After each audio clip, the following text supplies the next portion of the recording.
In 1866, Prussia upset Europe's delicate balance of power with its defeat of Austria in the Austro-Prussian War. Tensions existed well into the 18th century over the power dynamics between the Austrian Habsburgs, who had been the regional power in Central Europe, and the emerging secondary power that was Prussia. It was referred to as German dualism, with them both competing over who would have political, economic and cultural control over the German people. These tensions erupted into the forefront of Europe in the Wars of Austrian Succession and Seven Years' War, which resulted in Prussia taking over the province of Silesia. Silesia being highly industrialized and with a population of 1 million, significantly closed the gap in power between the two German nations. The two would later go on to fight against Napoleon in the many coalition wars, and following his defeat, the German Confederation of various small principalities was created in 1815 to help answer the German question once for all: would Austria or Prussia unite Germany? The northern Protestant states favoured Prussia and the Little Germany solution, in which Germany would consist of Prussia and all German states except Catholic Austria, while Catholic German nationalists wanted Austria to form Greater Germany. The Greater Germany solution actually had two parts. Either Austria would bring all of its empire with it and create a behemoth in Central Europe, or only the German-speaking parts of the Austrian Empire would join Germany.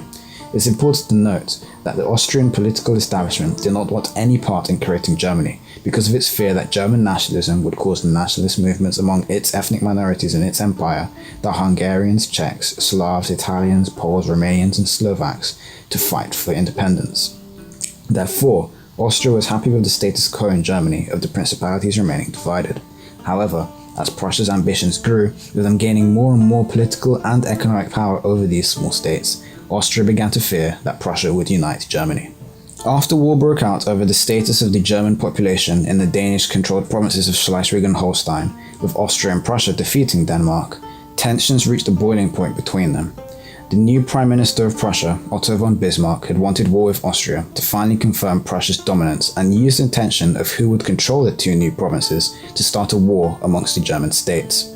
Most northern German states and Italy, who had entered the secret alliance with Prussia, joined Prussia, who faced a coalition of mainly southern German states and Austria. France, Russia and Britain had been persuaded by Bismarck not to join the war, as he presented it as a primarily German issue. While France worried about Prussia's ambitions, Emperor Napoleon III believed he could get territorial concessions in Western Germany if he remained neutral. The war was relatively short, with a crushing defeat of Austrian forces at the Battle of Sadowa, confirming a Prussian victory and leaving Austria at the mercy of Prussia. It's at this point that we diverge from our timeline, where Austria remains independent following the war. In a furious argument, William I of Prussia and his senior generals urged for a march on Vienna, while Bismarck thought this would frighten France and Russia, so he urged moderation. Bismarck at one point even threatened to jump out of a window of the castle they were staying at in an attempt to get his way. In our timeline, he did get his way, but what if he had actually jumped out of the window and the generals marched on Vienna? Okay, maybe not as drastic as that, but what if Prussia had marched on Vienna and annexed its lands into the Greater German Empire? So for our scenario, let's assume that Prussia annexes all of the Habsburg lands into the German Empire. This is highly unlikely, as not only would it threaten all of Europe, but many of Prussia's own German allies would be frightened by such a sudden huge expansion. That's not even mentioning how highly unstable this new state will become with all the new restless minorities added to it. The only way I could possibly see this occurring without pushback from the other German principalities is that a foreign intervention prompts all of Germany to unite.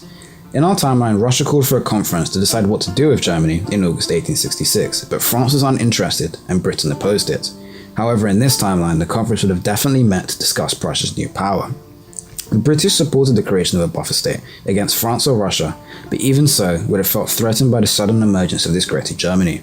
It is unlikely that they would deploy their army to the continent due to the rising non-interventionist sentiments in Parliament, so if they were involved in any capacity in the European war, they would either blockade the new German Empire or supply money and arms to states fighting it. France would feel the most threatened, as it had already shared a border with Prussia's land in the Rhineland, and its prevailing geopolitical goal since its creation as a unified nation-state was to oppose the formation of a Central European power. Due to the Alvensleben Convention, in which Prussia and Russia closely coordinated to put down a Polish uprising, the two nations enjoyed good relations going into 1866. That and the fact that Austria had abandoned its ally Russia in the Crimean War a decade earlier is what had guaranteed Russian neutrality in the Austro-Prussian War. However, Russia would definitely have been worried about the creation of a new massive great power. France and Russia would form a coalition to declare war on Greater Germany, while Britain would not join a land war in Europe and maybe instead blockade the coast. Similar to our timeline, German nationalists would see this as foreign aggression, and so the German states would form a united empire against the coalition. The Archduchy of Austria would be given to the Bavarian House of Wittelsbach and become one of the states of the empire. We'll assume that minorities in the previously Habsburg lands are given more autonomy, and so, instead of a dual monarchy system being set up as Austria-Hungary, we get autonomous minority states within the German Empire. However, Hungarian and other nationalists in the Balkans would still want independence, and Russia would promise them independence if they rebelled as Russia and France attacked. Russia would have its eyes on Austria's Polish provinces, while France would want lands in the Baden and the Saarland. Italy would likely remain neutral in this war due to their previous alliance with Prussia, but would still annex Venice from Austria.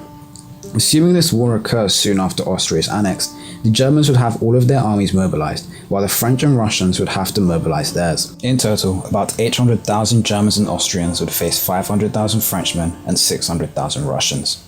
The German High Command would probably use a plan similar to the Schlieffen Plan we see used in our timeline during World War I.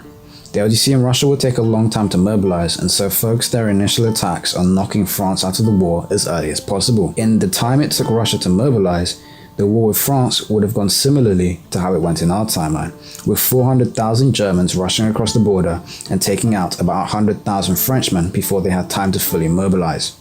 Germany's use of railways and movement of small formation of troops meant that it could transport its armies a lot quicker than Russia and France could.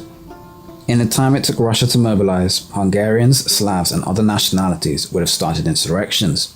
Russia's military had been devastated in the Crimean War, so most of its army would be directed into supporting the nationalist rebellions in the former Habsburg lands, with skirmishes occurring in North Germany.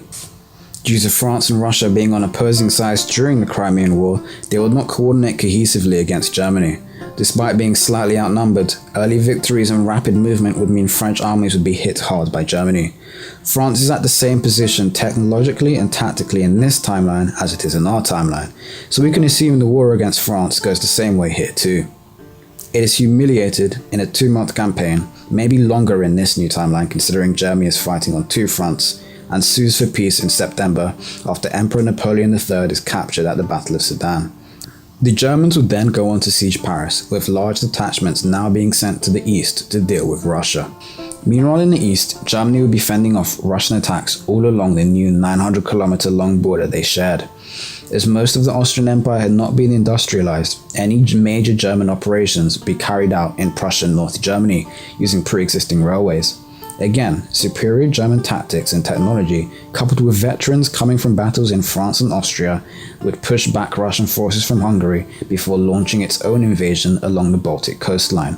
It is at this point, with France all but defeated and Russia retreating, that powers such as Britain and maybe even Italy would call for peace. The war would make the Germans realize how much of a liability their previously Habsburg Balkan territories are. Hungary and various other states would get independence, with some falling under the influence of Russia and others that of Germany. Dalmatia would likely be given to the Italians, which would be a source of contention between Italy and the new Croat homeland.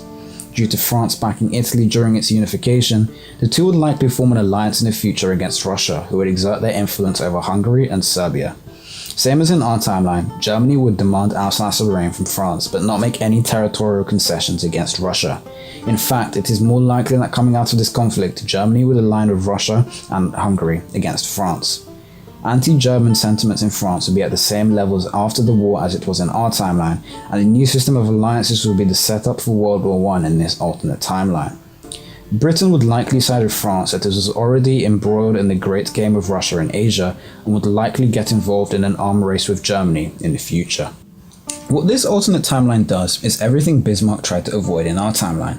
By annexing all of the Austrian Empire, Germany becomes incredibly unstable and also provokes a huge war. To be honest, my assessment is quite generous to the German army, as Bismarck and most others thought that a war against France alone would be hard to win, so the prospect of also facing Russia terrified him, which is why he advised King William I in our timeline not to march on Vienna.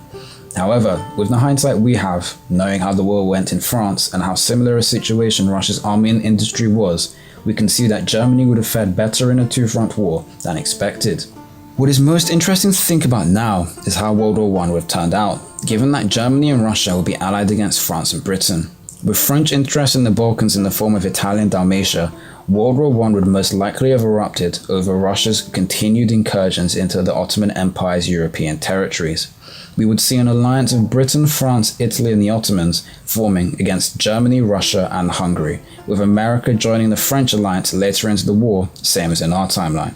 Germany annexing Austria drastically changes the face of Europe going into the late 19th century and 20th century and creates a variety of possibilities.